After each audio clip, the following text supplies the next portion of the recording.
Truthfulness in piety. Truthfulness in piety includes fulfilling the commands of Allah, the Exalted, and refraining from His prohibitions for the pleasure of Allah, the Exalted. In addition, this includes avoiding things which are doubtful. According to a narration found in Jami' at-Tirmidhi, number 1205, the one who avoids the doubtful will protect their faith and honor. In fact, a narration found in Jami' at-Tirmidhi, number 2451, advises that a Muslim will not become pious until they abstain from things which are not unlawful. Out of caution, they may lead one to the unlawful. One of the most important aspects of abstaining from the doubtful is with regards to obtaining one's provision. One should always abstain from the unlawful and what is doubtful, and only strive to obtain the lawful and pure. A branch of this truthfulness includes abstaining from the excess and unnecessary aspects of the material world. This consists of only taking enough from this material world in order to fulfill one's necessities and responsibilities. One should not overindulge their soul by following its extravagant desires, as this will only take them towards the unlawful.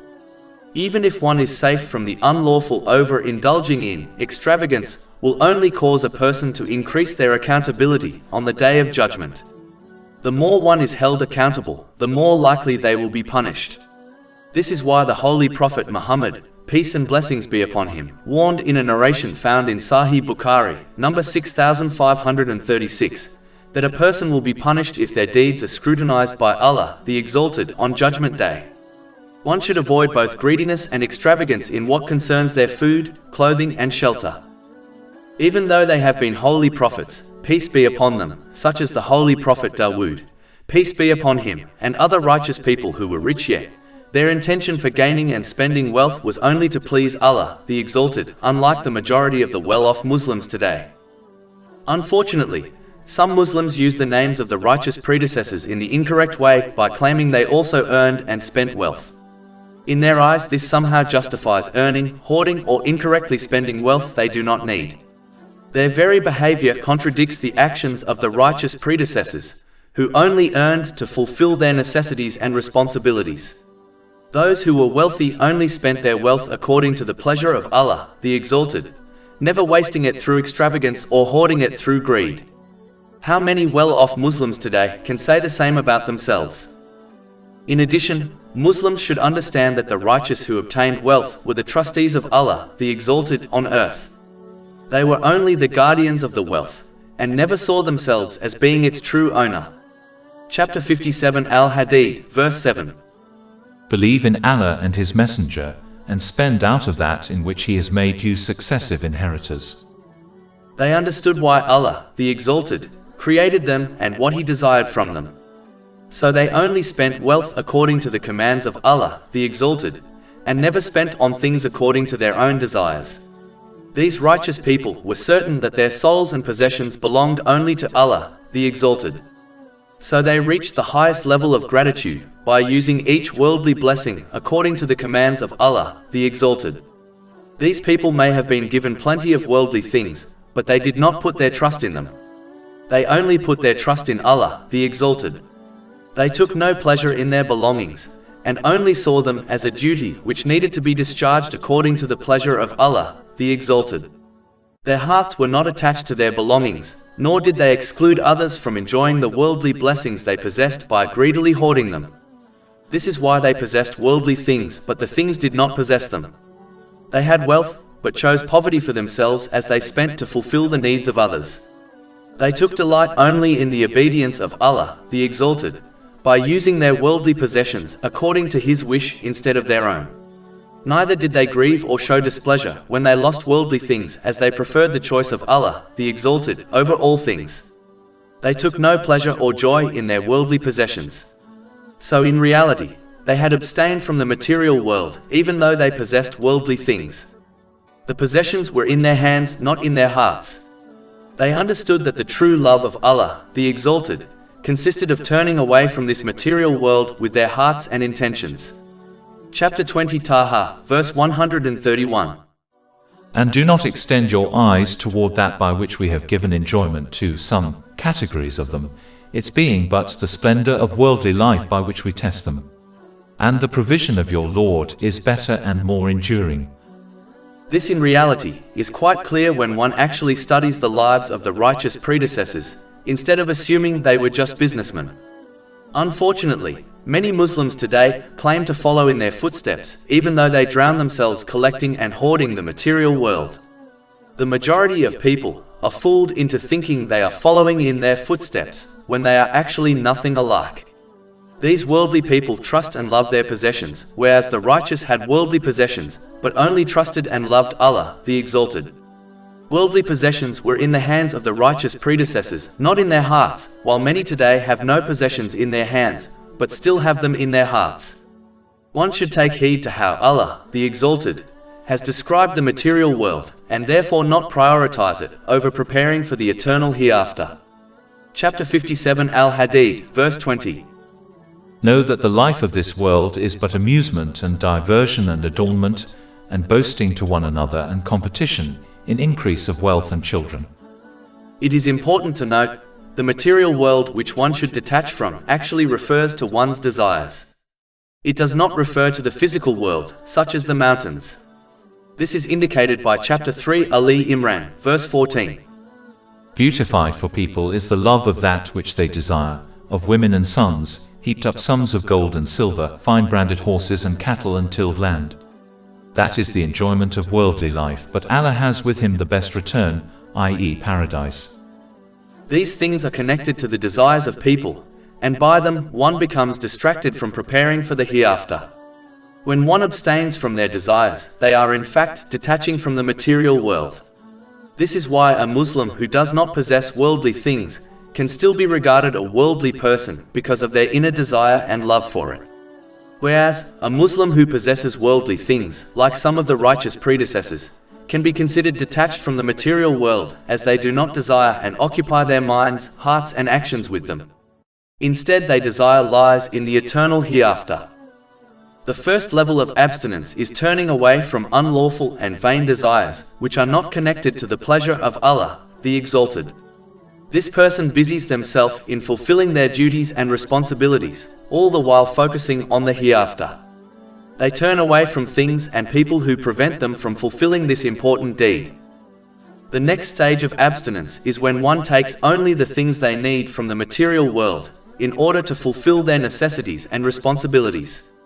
They do not occupy their time on things which will not derive them benefit in the next world. This is the advice given by the Holy Prophet Muhammad, peace and blessings be upon him, in a narration found in Sahih Bukhari, number 6416. He advised a Muslim to live in this material world as a stranger or a traveler. Both types of people will only take what they need from the material world in order to reach their destination, meaning the hereafter, safely. A Muslim can achieve this by understanding how close their death and departure to the hereafter is. Not only can death pounce on a person at any time, but even if one lives a long life, it seems as though it passed in a moment. By realizing this reality, one sacrifices the moment for the sake of the eternal hereafter.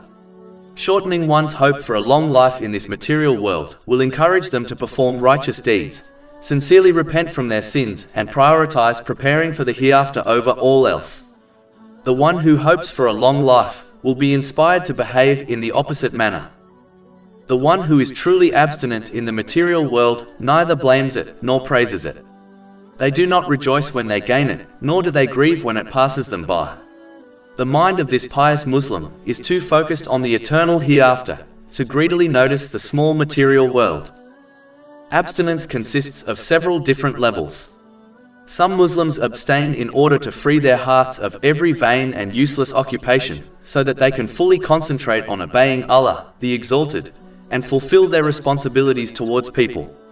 According to the narration found in Sunan Ibn Majah, number 257, the one who behaves in such a manner will find that Allah, the Exalted, will suffice them by taking care of their worldly issues. But the one who is only concerned with worldly things will be left to their devices and will find nothing but destruction. This is why it is being said that the one who pursues the excess of this material world, such as excess wealth, will find that the minimal effect it has on them is that it distracts them from the remembrance and obedience of Allah, the Exalted. This is still true even if a person commits no sins in their pursuit of the excess aspects of the material world. Some abstain from the world in order to lighten their accountability on the day of judgment. The more one possesses, the more they will be held accountable. In fact, whoever has their deeds scrutinized by Allah, the Exalted, on Judgment Day will be punished. This has been warned in a narration found in Sahih Bukhari, number 6536. The lighter one's accountability, the less likely this will occur. It is why the Holy Prophet Muhammad, peace and blessings be upon him, warned in a narration found in Sahih Bukhari, number 6444, that those who possess plenty in the world will possess very little good on the day of rising, except for those who dedicated their belongings and wealth in ways pleasing to Allah, the Exalted, but these are a few in number. This long accountability is the reason why each person, rich or poor, will wish on the day of judgment that they were only given their daily provision during their lives on earth.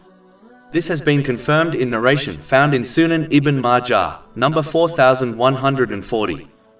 Some Muslims abstain from the excess of this material world out of desire for paradise, which will make up for losing out on the pleasures of this material world.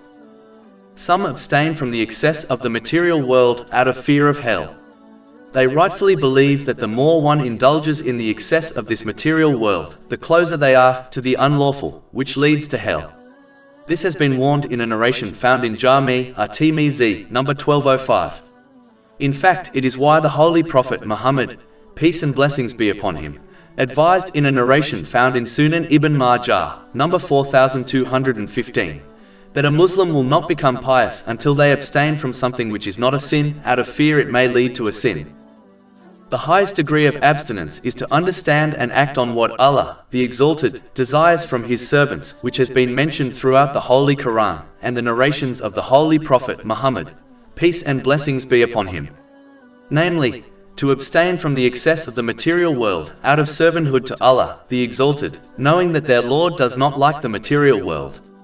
Allah, the Exalted, has condemned the excess of this material world and has belittled its worth. These pious servants were embarrassed that their Lord should see them inclining towards something which He dislikes. These are the greatest servants, as they only act according to the wishes of their Lord, even when they are given an opportunity to enjoy the lawful luxuries of this world. This is the very reason why the Holy Prophet Muhammad, peace and blessings be upon him, chose poverty even though he was offered the treasuries of the earth. This has been advised in a narration found in Sahih Bukhari, number 6590. The Holy Prophet Muhammad, peace and blessings be upon him, chose this as he knew it was what Allah, the Exalted, desired for His servants. As Allah, the Exalted, disliked the material world, the Holy Prophet, peace and blessings be upon him, rejected it out of love for his Lord.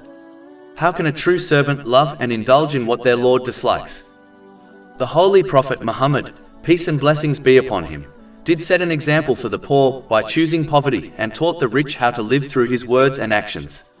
He could have easily chosen the alternative, and practically showed the rich how to live by taking the treasuries of the world which were offered to him, and he could have taught the poor how to live correctly through his words and actions. But he chose poverty for a specific reason, which was out of servanthood to his Lord, Allah, the Exalted. This abstinence was adopted by the companions, may Allah be pleased with them.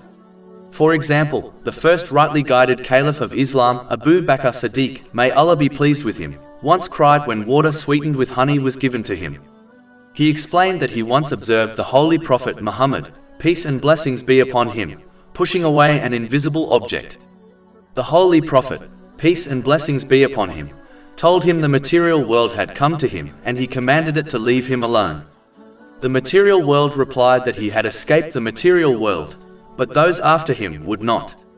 Because of this, Abu Bakr Siddiq, may Allah be pleased with him, wept when seeing the water sweetened with honey, believing the material world had come to misguide him. This incident is recorded in Imam Ashfa'ani's Hilyat al-Awliya, number 47. In reality, the companions, may Allah be pleased with them, never ate or dressed to gain pleasure, but only took what they needed from the material world while focusing on preparing for the hereafter. They disliked when the material world was placed at their feet, being fearful that perhaps their reward had been given to them in this world instead of in the hereafter. Anyone who is truly abstinent will follow in their footsteps. Muslims should not fool themselves by indulging in the unnecessary luxuries of this material world while claiming their heart is attached to Allah, the Exalted. If a person's heart is purified, it manifests on their limbs and in their actions, which is confirmed in a narration found in Sahih Muslim, number 4094. Whoever's heart is attached to Allah, the Exalted, follows in the footsteps of the righteous predecessors by taking what they need from the material world, spending only for the sake of Allah, the Exalted, and turning away from the excess of the material world while striving to prepare for the hereafter. This is true abstinence. Over 400 free ebooks, audiobooks, infographics, podcasts and blogs available on our website, www.shakepod.com.